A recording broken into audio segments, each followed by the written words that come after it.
नमस्कार। नमस्कार मित्रों। आज मैं बात करूंगा गर्भ निरोधक गोलियों के बारे में, ओरल कॉन्ट्रासेप्टिव के बारे में। गर्भ निरोधक गोलियां या ओरल कॉन्ट्रासेप्टिव वो टैबलेट हैं जिनको महिलाएं लेती हैं और उनको लेने के बाद गर्भ की धारणा नहीं होती, इसलिए इसको गर्भ निरोधक गोलियां या ओरल कॉन्ट्रासेप्टिव कहते हैं। ओरल इसलिए क्योंकि गोलियां मुंह द्वारा ली जाती है, इसलिए ओरल कॉन्ट्रासेप्टिव। लेकिन जब हम गर्भ निरोधक की बात करेंगे तो गर्भ निरोध के और भी बहुत से प्रकार हैं जो हम शॉर्ट में जान लेते हैं कि और भी कौन कौन से तरह से गर्भ निरोधक काम करते हैं। एक होता है बैरियर मेथड। बैरियर मेथड जहाँ पे कंडोम का यूज़ होता है। कंडोम के यूज़ से पुरुष का स्पर्म स्त्री के यूट्रस में नहीं जा पाता, इसलिए गर्भाधान नहीं होता है। लेकिन ये 100% सेफ नहीं होता क्योंकि कभी कभी कंडोम फट भी जाता है। दूसरा है आईयूडी, जिसको इंट्रा यूटेराइन डिवाइस कहते हैं। आईयूडी जिसमें गर्भाशय के अंदर कुछ मेटल के या प्लास्टिक की डिवाइस बिठाई जाती है जिसके कारण गर्भाधारण नहीं होता, उसको इंट्रा यूट्रस डिवाइस कहते हैं। इसमें भारत में जो प्रसिद्ध है वह कॉपर टी है और कुछ स्टेनलेस स्टील के भी बने रहते हैं, कुछ प्लास्टिक के भी बने रहते हैं और कुछ आईयूडी मेडिकेटेड भी होते हैं।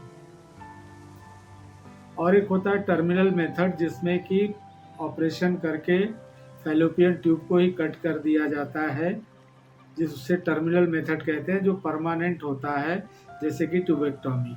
तो आज हम जो बात कर रहे हैं वो कर रहे हैं ओरल कॉन्ट्रासेप्टिव की गर्भ निरोधक गोलियों के बारे में। तो गर्भ निरोधक गोलियों को ओसी पिल कहते हैं। 90% औरतें इसी को यूज करती हैं क्योंकि इसमें उनकी प्राइवेसी भंग नहीं होती है, वो अपने मन से खाती हैं और किसी को पता भी नहीं चलता है। यह 4 तरह से काम करता है।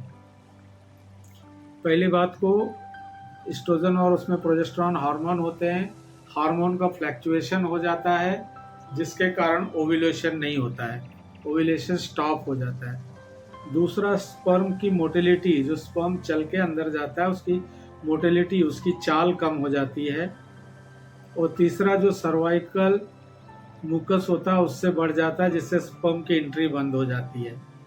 और अगर किसी कारण से फर्टिलाइजेशन होकर जायगोट बन गया तो उसका इम्प्लांटेशन नहीं होता है।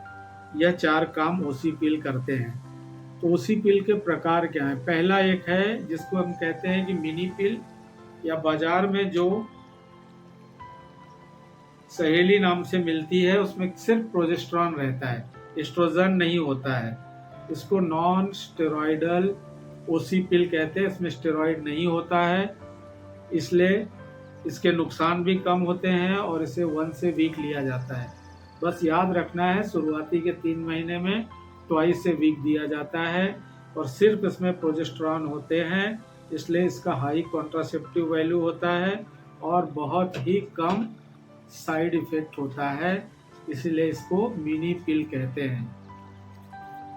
दूसरा जो सबसे ज़्यादा फेमस है कॉन्ट्रासेप्टिव पिल और जिसका सबसे ज़्यादा उपयोग होता है, इसमें सिंथेटिक प्रोजेस्टेरॉन और एस्ट्रोजन दोनों का उपयोग होता है।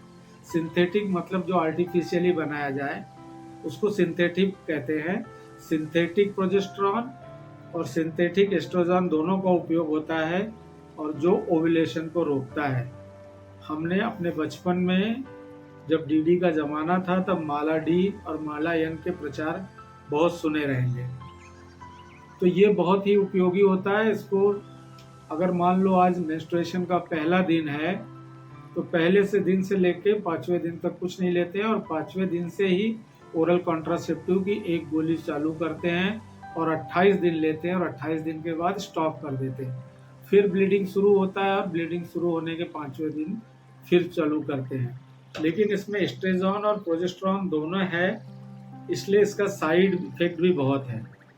इसमें खून में थक्के बहुत जमते हैं, इसलिए अगर किसी को ब्लीडिंग डिसऑर्डर है तो उन महिलाओं को वह नहीं दिया जाता है, क्योंकि ये मस्तिष्क में जो रक्तवाहिनियाँ होते हैं उनको भी डैमेज करता है और लीवर का माल फंक्शन बढ़ जाता है, ब्लड का क्लॉटिंग बढ़ जाता है, हार्ट डिसीज़ बढ़ जाता है और किसी किसी को हाइपरटेंशन हो जाता है और कभी कभी किसी महिलाओं में ब्रेस्ट कैंसर भी होता है। तो इसका मैंने लेने का समय बता दिया, 0 से 5 दिन, जिस दिन महीना चालू हो उसको 0 दिन गिनिए और 5वें दिन से उसको चालू कर दीजिए, 28 दिन पे रोक दीजिए और फिर ब्लीडिंग आने पर फिर 5वें दिन से चिरिकिए। आपके मन में आता होगा कि सब दवाइयाँ क्या महिलाओं के लिए होती हैं, पुरुषों के लिए कुछ नहीं होती है क्या? पुरुषों के लिए भी होती है। पुरुषों के लिए गोसोपॉल नाम की दवाई आई थी जो कॉटन सीड को से बनी थी। कॉटन सीड्स को उसको लेने के बाद पुरुषों में स्पर्मेटोजेनेसिस बंद हो जाता था, यानी स्पर्म का पैदा होना ही बंद हो जाता था। लेकिन यह बाद में बंद हो गया क्योंकि पुरुषों में परमानेंट स्पर्म का बनना बंद हो जाता था, इसलिए इस गोली को बैन कर दिया गया। फिर चाइना में एक गोली बनी जिसमें प्रोजेस्टेरॉन होता है, वो मेल हार्मोन की तरह उसका उपयोग होता है, लेकिन भारत में इसका बहुत ही कम उपयोग होता है। तो ये मेल हार्मोन ज़्यादा सक्सेसफुल नहीं है। मेल में अगर ऑपरेशन करके वैसेक्टॉमी कर दें तो वही एक कारगर उपाय है जो उसमें मेल में काम करता है। अब आते हैं हम इम्प्लांट की बात करते हैं, सबक्यूटेनियस इम्प्लांट, जिसको नॉरप्लांट कहते हैं। इसमें त्वचा के नीचे एक तरह का इम्प्लांट बैठा दिया जाता है, उसमें सिंथेटिक प्रोजेस्टेरॉन होता है। सिंथेटिक मतलब जो नकली तौर से या बाहर बनाई गई प्रोजेस्टेरॉन होता है, उसको ज़्यादातर बाह में या बाह के नीचे, यहाँ पे त्वचा के नीचे बिठा दिया जाता है और यह ओरल कॉन्ट्रासेप्टिव जैसा ही काम करता है। ओव्यूलेशन को स्टॉप कर देता है, सर्वाइकल म्यूकस को बढ़ा देता है जिससे स्पर्म अंदर नहीं जा सकता है और यह 5 साल तक इफेक्टिव रहता है। और यह प्रोजेस्टेरॉन होता है इसलिए इसका अधिक नुकसान भी नहीं होता है। और एक दवाई और है जिसको मॉर्निंग आफ्टर पिल कहते हैं, जिसको आप अनवांटेड नाम के अनवांटेड 72 या आई पिल 72 के नाम से जानते हैं। इसको मॉर्निंग आफ्टर पिल कहते हैं। इसको मॉर्निंग आफ्टर पिल कहते हैं, इसका मतलब से आप थोड़ा कंफ्यूज हो जाओगे। इसको मॉर्निंग आफ्टर पिल कहते हैं। एक्चुअली इसे इंटरकोर्स के बाद या क्वाइटस के बाद 72 घंटे के अंदर ले लें तो अगर किसी कारणवश दुर्घटनावश अगर गर्भाधारण हो तो उस गर्भ का इम्प्लांट नहीं होता है। और 24 घंटे के अंदर लेने से इसका जल्दी और भी अच्छा उपयोग मिलता है। तो इसको एक्सीडेंटली जब किसी का संयोग हो जाता है या किसी पे रेप हो जाता है, सेक्सुअल असॉल्ट हो जाता है या कोई और मेथड लेता है और उस दिन वह लेना भूल जाता है, तब इसका उपयोग अनवांटेड 72 का होता है। लेकिन इसके भी बहुत साइड इफेक्ट हैं। बहुत ही रेगुलर ब्लीडिंग 1-2 महीना तक होता है और यूट्रस में पेन भी होता है, किसी किसी को वोमिटिंग भी होता है। इसीलिए इसका ज़्यादा उपयोग न करके इमरजेंसी कंडीशन में ही करते हैं। तो आज हमने आपको सब ओरल कॉन्ट्रासेप्टिव के बारे में बता दिया है, लेकिन सबसे बेस्ट ओरल कॉन्ट्रासेप्टिव कौन सा है यह लोग अपने आप ही डिसाइड करते हैं। कुछ लोग कंडोम को मानते हैं कि लेकिन उनको कंडोम से प्लेजर नहीं मिलता इसलिए पसंद नहीं करते हैं। कुछ लोग आईयूडी को यूज करते हैं और कुछ लोग उसको इसलिए नहीं पसंद करते हैं क्योंकि उसमें प्राइवेसी चली जाती है, उनका डॉक्टर उनका नर्स जान जाता है। और ओरल कॉन्ट्रासेप्टिव ही एक ऐसी चीज़ है जिसमें प्राइवेसी नहीं भंग होती, इसलिए यह बहुत ही ज़्यादा पॉपुलर है। इवन जो नॉरप्लांट इम्प्लांट बिठाया जाता है इसमें भी उसके लिए भी डॉक्टर के पास जाना पड़ता है, इसलिए वह भी उतना पॉपुलर नहीं है। लेकिन जिसको रोज़ रोज़ गोली खाने से मुक्ति चाहिए, रोज़ रोज़ गोली नहीं खाना है या भूल जाते हैं, ऐसे लोगों के लिए नॉरप्लांट बहुत ही अच्छा है। यह इम्प्लांट एक बार लगा लेने के बाद 5 साल तक चल जाता है। और अगर किसी को परमानेंट न चाहिए तो ट्यूबेक्टॉमी, और ट्यूबेक्टॉमी से भी आसान है पुरुषों का वैसेक्टॉमी। तो अगर फैमिली प्लानिंग के लिए अगर कोई मुझसे पूछे कि बेस्ट क्या है, तो पुरुषों में वैसेक्टॉमी बेस्ट है, जो 10 मिनट के अंदर हो जाती है और पुरुष चलते हुए बाहर आ जाता है और ये परमानेंट होता है, इसलिए वैसेक्टॉमी सबसे बेस्ट है।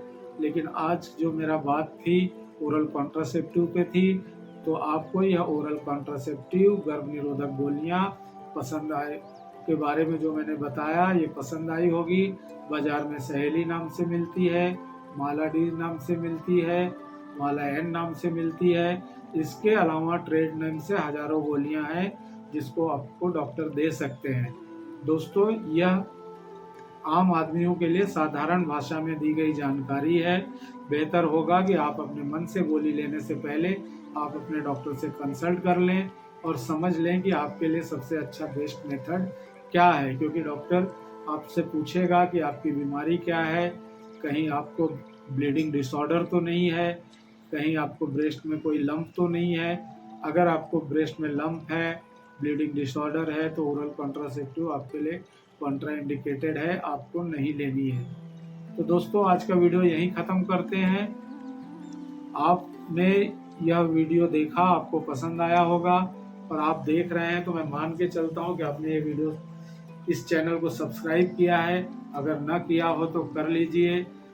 करने से क्या होगा कि मेरा हौसला बढ़ेगा और मैं रोज़ आप लोगों के लिए एक नए वीडियो लाते रहूँगा। तो मेरे वीडियो को लाइक कर लीजिए, सब्सक्राइब कर लीजिए। धन्यवाद। कल फिर एक नए वीडियो के साथ मिलेंगे, तब तक नमस्कार।